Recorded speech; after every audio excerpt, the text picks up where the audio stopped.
Have you ever been in a conversation with somebody and you hear common things that come up a lot? You hear about maybe credit card debt, you hear about student loan debt, you hear about all the getting laid off from work. Like there's all of this conversation around, I don't have enough money to pay my bills. I don't know how I'm gonna be able to feed my family. I don't know how I'm gonna get a roof over my head. And then there's other conversations that you may have been in where somebody's getting on a private jet, they're flying first class, they have endless amounts of money to spend on houses or cars. There's two ways to look at it. And I call this the abundance mentality and abundance. That isn't even close. Wow. Holy crap. Abundance. Okay, there we go. And we also have the lack mentality. So I call this the abundance and the lack mentality. The difference between the two that I like to say is these are the complainers. These are the ones that are always complaining about stuff. And these are the creators. Now, my name is Mike Watts. You're actually on my website at mikejwatts.com, or you're seeing this someplace else that someone shared or something like that. I used to really live the fine line between this, more like down here, is I would complain about a lot of problems that were in my life like they were someone else's issue. Right? Let's say I wasn't making the amount of money that I thought I should make at my first corporate job working for Philip Morris.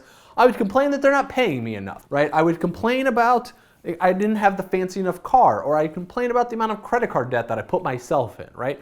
Over the past couple of years, I realized when 2009, when I started my business, I realized that I wanted to create an abundance mindset and an abundance mentality and get out of the lack mindset, because I was living on the fine line, like in between the two.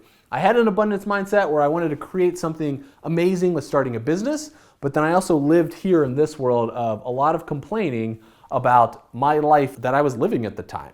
So I knew something needed to change. So what I actually created in my life was I surrounded myself with different people. I surrounded myself with different organizations, different businesses. I started eating different food. That's a banana. Doesn't look like a banana, but that's what I'm gonna call a banana. I started just reading a lot of books, like a lot of books. I think last year I read about 100 books. Let me take you back to 2006, 7, 8, where I was in college and I never read a book, didn't open a book. Before college, in high school, I tried to avoid reading altogether, and now I'm reading tremendously because I had to change my lack mentality into an abundance mentality. And then I know once I created this abundance mentality in my life, I was able to get what I actually wanted, right? Just like the story that I started off with, the example of the cars and the houses. Granted, cars aren't really my thing. I like function over like the fashion of something, but it doesn't even matter if it's about the car or the house. It's really about what we have is we have dreams, and it's about accomplishing, creating those dreams. And this is exactly what's taken place. I had $132,000 worth of credit card debt and student loan debt. That has been paid off. I was living off my credit cards. Now I'm using and leveraging credit cards to pay for our travel, to pay for our honeymoon, right? So I started to really create. This is the biggest difference that I could say. So I stopped complaining and I started creating. Because once I started creating everything in my business, I started to live the dreams that I wanted to live. And I was able to help, and I've seen this through endless entrepreneurs since I started my business and coaching with them and working with them since 2009. So what did I put together for you that will change from a lack mentality to an abundance mentality? I have 3 strategies. All right, strategy number 1 is about, let's put the 3 here. Strategy number 1 is about time. It's about how to create more time, how to make time work for you instead of you working for time. Number 2 is about controlling the ego. My ego controlled me for basically my whole life until I was about 30.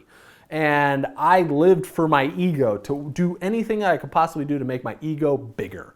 And I realized my ego was out of control, and I had to rein it back in where I could control my ego.